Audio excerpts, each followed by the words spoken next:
नाम की चिड़िया जंगल में अपने बच्चों के साथ एक पेड़ पर खुशहाली से जिंदगी जी रही थी। लाड़ो के बच्चे अब बड़े हो रहे थे। अब मेरे बच्चे बड़े हो रहे हैं, मुझे मेरे बच्चों की शादी कर देनी चाहिए। तभी वहाँ लाड़ो के दोस्त प्यारी और कौवा भैया वहाँ आ जाते हैं। अरे लाड़ो, क्या हुआ? तुम ऐसे चिंतित क्यों बैठी हो? अरे कुछ नहीं कौवा भैया और मेरी प्यारी बहना, मैं ये सोच रही थी कि अब मेरे बच्चे बड़े हो रहे हैं, मुझे उन दोनों की शादी की चिंता है।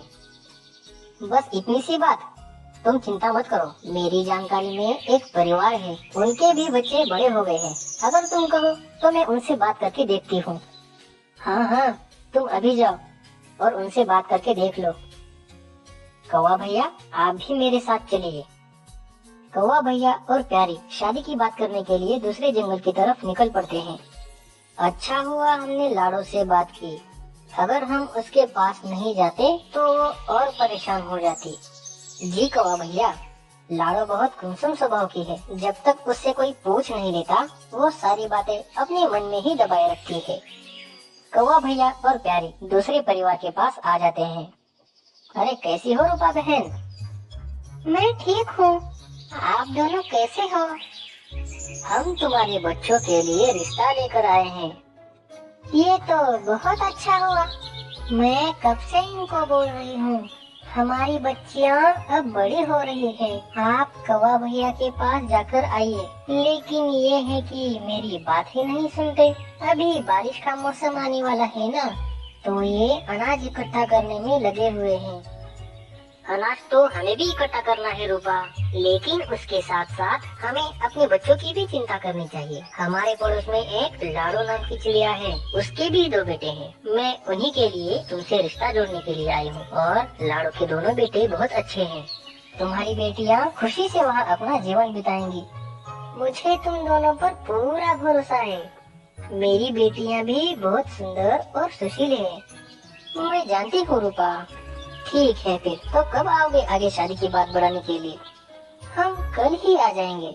सुनिए जी, कल हमें अपने बेटियों के लिए लड़के वालों के पास जाना है। दूसरे दिन रूपा और उसका परिवार लाड़ो के घर आ जाते हैं। कौवा भैया और प्यारे भी उनके बातचीत में शामिल हो जाते हैं। रूपा को लाड़ो के दोनों बेटे पसंद आ जाते हैं। सब लोग मीठी बेरियां खाकर शादी की तारीख पक्की कर लेते हैं। दोनों परिवार शादी की तैयारियों में लग जाते हैं। इधर लाड़ो अपने आस पड़ोस में शादी का न्योता देने के लिए निकल पड़ती है। एक एक करके अपने आस पड़ोस में न्योता देकर वो अपने घोंसले में लौट रही होती है।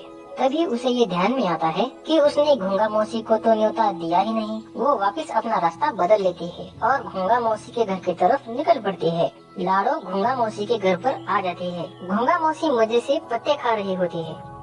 नमस्ते घुंगा मौसी, कैसी हो आप? मैं ठीक हूँ लाड़ो, तुम कैसी हो? आज अचानक यहाँ कैसे आना हुआ?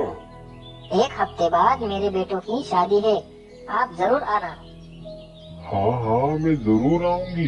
ठीक है मौसी, अब मैं चलती हूँ, बहुत सारा काम पड़ा है। लाड़ो वहाँ से निकलकर अपने घोंसले की तरफ निकल पड़ती है। मुझे अभी निकलना होगा, तब जाके मैं लाड़ो के बेटी की शादी में जा सकूंगी। घुंगा मौसी घर से निकल पड़ती है। घुंगा मौसी घर से थोड़ी ही दूर आने पर थक जाती है। तभी उसे पेड़ पर लाल रंग की बेरियां दिखाई पड़ती है। मैं तो चलकर बहुत थक गई हूँ, मुझे ये लाल लाल और मीठी मीठी बेरियां खाकर थोड़ा आराम करना चाहिए। घुंगा मौसी पेड़ पर लगी हुई बेरियां खाने लगती है। घुंगा मौसी उसी पेड़ का एक पत्ता तोड़कर उस पत्ते के नीचे सो जाती है। जैसे ही घुंगा मौसी की नींद खुल जाती है, सुबह हो चुकी होती है। अरे बाप रे, मैंने तो बहुत आराम कर लिया, मुझे निकलना पड़ेगा। घुंगा मौसी फिर से निकल पड़ती है। थोड़ी दूर जाने पर घुंगा मौसी फिर से थक जाती है और एक नदी के पास रुक जाती है। मैं तो बहुत थक गई, अब मुझे फिर से आराम करना होगा।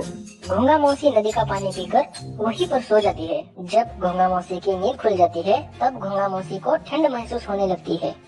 अरे बाप रे, सर्दियों का मौसम आ गया। इस बार तो मैंने ज्यादा ही आराम कर लिया। अब मुझे जल्द से जल्द यहाँ से निकलना पड़ेगा। अब मैं रास्ते में नहीं रुकूंगी, नहीं तो मैं लाड़ू के बेटे की शादी में नहीं जा सकूंगी।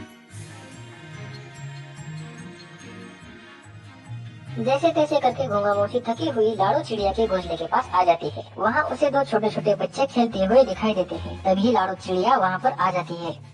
अरे घोंगा मौसी, आप आ गई। आइए, आज मेरे नाती का नामकरण है। घोंगा मौसी सोच में पड़ जाती है। लेकिन तुमने तो मुझे बेटों की शादी के लिए बुलाया था। हाँ हाँ घोंगा मौसी, मुझे पता है। अच्छा हुआ मैंने आपको मेरे बेटों की शादी के लिए बुलाया था। कोई बात नहीं, आप नामकरण में शामिल हो जाइए। घोंगा मौसी लाड़ो के बेटे की शादी में तो नहीं आ सकी। घोंगा मौसी ने हार नहीं मानी थी। वो हर समय चलती रही और वो आखिर लाड़ो के नाती के नामकरण में आ पहुंची थी। सभी घोंगा मौसी को देखकर बहुत खुश हो रहे।